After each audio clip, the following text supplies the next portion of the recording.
നമസ്കാരം, ഏവർക്കും സൂപ്പർ കിച്ചണിലേക്ക് സ്വാഗതം.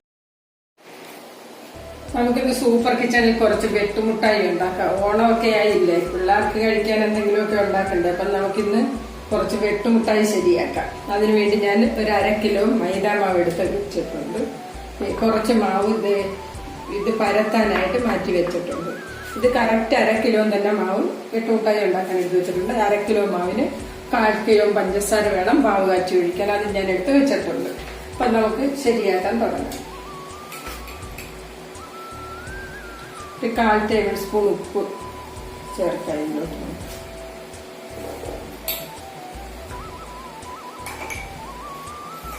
ഉപ്പ് 1/4 ടേബിൾ സ്പൂൺ, ടീസ്പൂൺ അല്ല. സ്വല്പം മഞ്ഞപ്പൊടിയും കൂടെ ചേർത്ത് കൊടുക്കാം ഒരു കളറിന് വേണ്ടി. ഈ ചെറിയ സ്പൂണിന് ഞാൻ 1/2 സ്പൂൺ മഞ്ഞപ്പൊടി എടുക്കാം. നമുക്ക് വെള്ളം ഒഴിച്ച് ഇതങ്ങ് കുഴച്ചെടുക്കാം. കുറേശ്ശെ വെള്ളം ഒഴിച്ച് കുഴച്ചെടുക്കണം. വെള്ളം കൂടരുതല്ലോ, അതുകൊണ്ട് നമുക്കിത് ഈ വെള്ളം ഒഴിച്ച് ഞാൻ കുഴച്ചെടുക്കാം. ഇതെല്ലാം ഒന്ന് മിക്സ് ആക്കിയിട്ട് നമുക്ക് വെള്ളം ഒഴിച്ചു. നമ്മൾ ചപ്പാത്തിക്കൊക്കെ മാവ് കുഴക്കത്തില്ലേ, അതുപോലെ ഒന്ന് കുഴച്ചെടുത്താൽ മതി.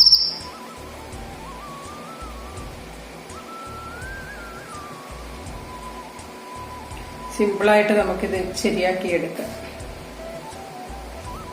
പെട്ടെന്ന് റെഡിയാക്കി എടുക്കാവുന്ന സാധനം ഇതിലൊക്കെ.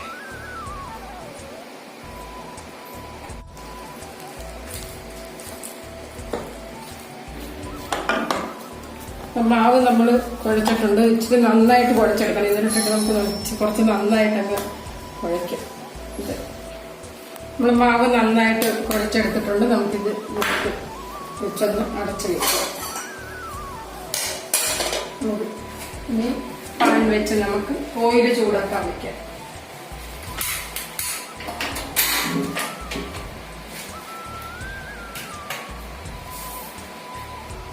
ഓയിൽ ചൂടാകുമ്പോഴത്തേക്ക് നമുക്കിത് അരക്കി കട്ട് ചെയ്തെടുക്കാം. കുറച്ച് മാവെടുത്ത് വറുക്കാം.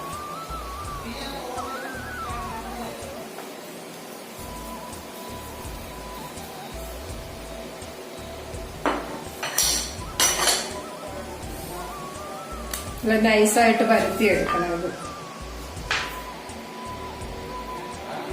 ഞാൻ ചെറിയ ഇതിലിട്ട് പരത്തുന്നതുകൊണ്ടാണ് കുറച്ച് മാവെടുത്തത്. നല്ല വിസ്താരത്തിൽ പരത്താൻ സൗകര്യമുള്ളവർ കൂടുതൽ മാവെടുത്ത് പരത്തിയെടുക്കാം. ഇതേ കല്ല് ചെറുതല്ലേ, അതുകൊണ്ടാണ് കുറച്ചെടുത്ത്.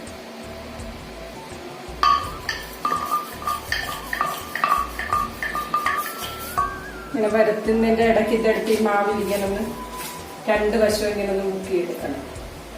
2 വശത്ത് ഇച്ചിരി മാവ് പരത്തിയിട്ട് എടുത്ത് വീണ്ടും പരത്തണം.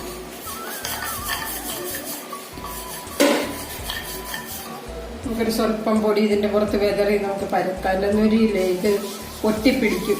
ഇനി ചോവർ പൊടിയാകരുത്, കുറച്ച് മതി. 2 സൈഡിലും വേണ്ട. അപ്പൊ നമുക്ക് പുറത്തോട്ട് ഇച്ചിരി ഇട്ട് ഇവിടെ കുറച്ചിട്ട് കൊടുക്കാം. നമുക്ക് നന്നായിട്ടത് പരത്തായി.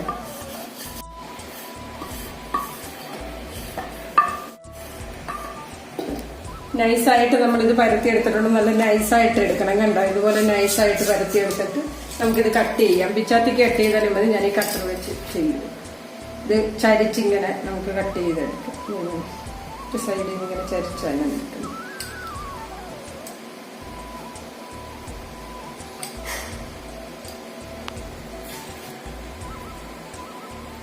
കട്ട് നമുക്ക് ബാക്കി ഇനി ഇങ്ങോട്ട് ചരിച്ചു ഇങ്ങനെ അങ്ങ് കട്ട് ചെയ്തെടുക്കാം.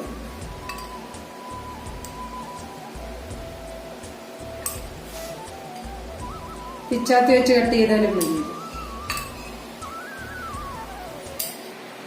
നമുക്കിത് ഈ പാത്രത്തിലോട്ട് മാറ്റാം.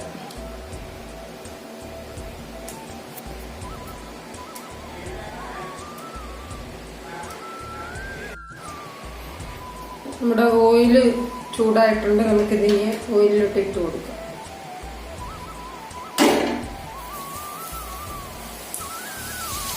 ഞങ്ങൾ എടുത്തിട്ട് കൊടുത്താൽ മതി. അതങ്ങ് ഇതായിട്ട് വന്നോളൂ.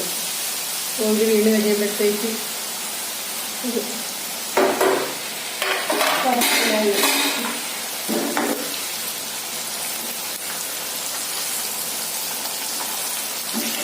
ഫ്ലെയിം ഇച്ചിരി കുറച്ച് വെച്ചിട്ട് നമുക്കിത് മൂപ്പിച്ചെടുക്കാം.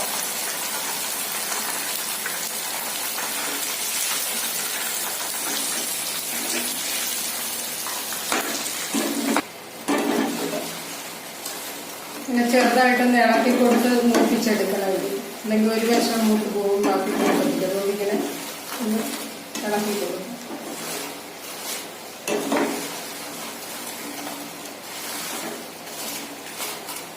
ഇതിന് കോരിയെടുക്കാം. മൂത്ത് വന്നിട്ടുണ്ടല്ലേ? ഇനി കോരിയെടുക്കും.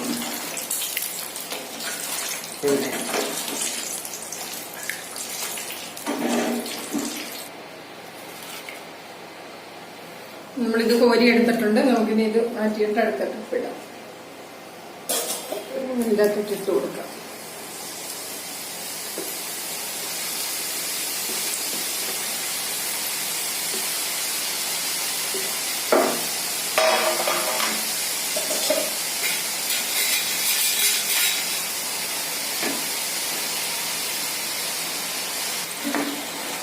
ഇങ്ങനെ ഒന്ന് ഇളക്കി കൊടുക്കണം.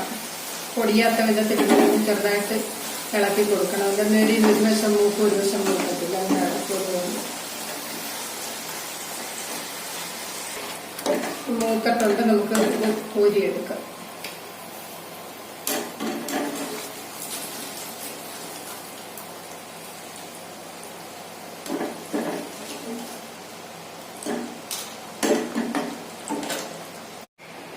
നമ്മുടെ വെട്ടുമുട്ടായി എല്ലാം ഉണ്ടാക്കി കഴിഞ്ഞാൽ നമുക്കിനി പാവ് കാച്ചി ഒഴിക്കാം.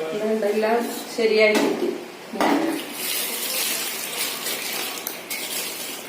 കണ്ടോ? നമുക്കിനി പാവ് കാച്ചാം.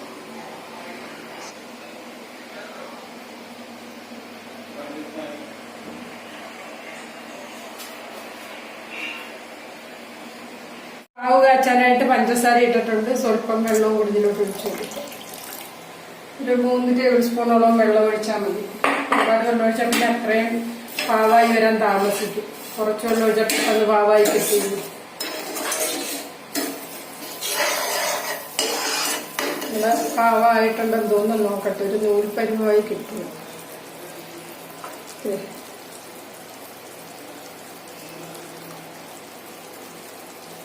ആയിട്ടുണ്ട്. നൂൽപ്പരുവായി ഗ്യാസ് ഓഫ് ചെയ്യുക.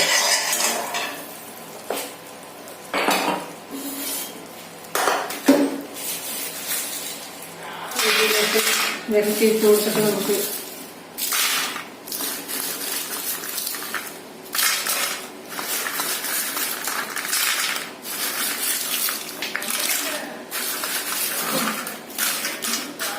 ഇതിലോട്ട് പാവ് വെച്ചു കൊടുക്കും.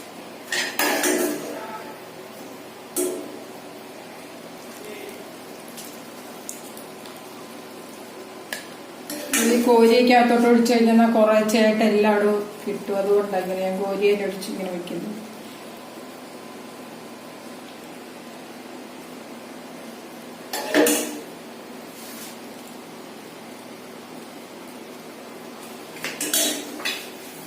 സ്വല്പം ഏലക്കാപ്പൊടി നമുക്ക് ഇട്ട് കൊടുക്കാം ഇതിൽ.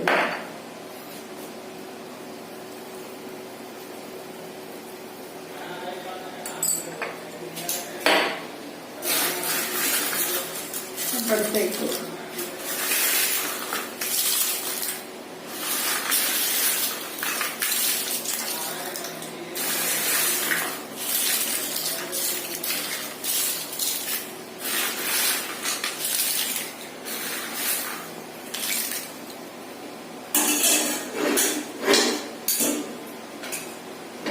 നമുക്ക് പാവ് ഇതിലോട്ട് ഒഴിക്കാം.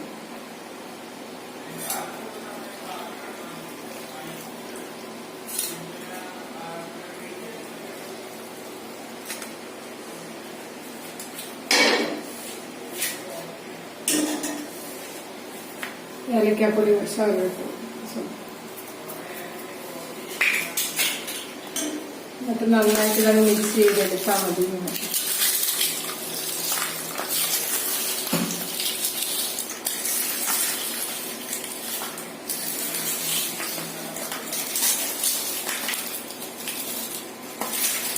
പൊടിയാതെ ഇങ്ങനെ മിക്സ് ചെയ്തെടുത്താൽ മതി.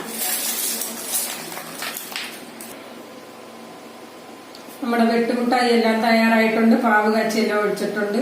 ഇത് എല്ലാവരും ഇത് ശരിയാക്കി നോക്കണം. നല്ല ടേസ്റ്റാണ് ഇതിന്.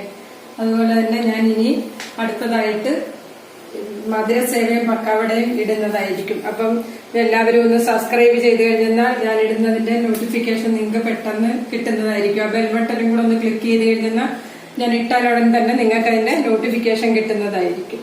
ഇതെല്ലാവരും ഒന്ന് ട്രൈ ചെയ്ത് നോക്കണം. അതുപോലെ തന്നെ ഷെയർ ചെയ്യാനും ലൈക്ക് ചെയ്യാനും സബ്സ്ക്രൈബ് ചെയ്യാനും മറക്കരുത്. എല്ലാവർക്കും ബൈ. ഞാൻ അടുത്ത വീഡിയോയിൽ ഇടുന്നതായിരിക്കും.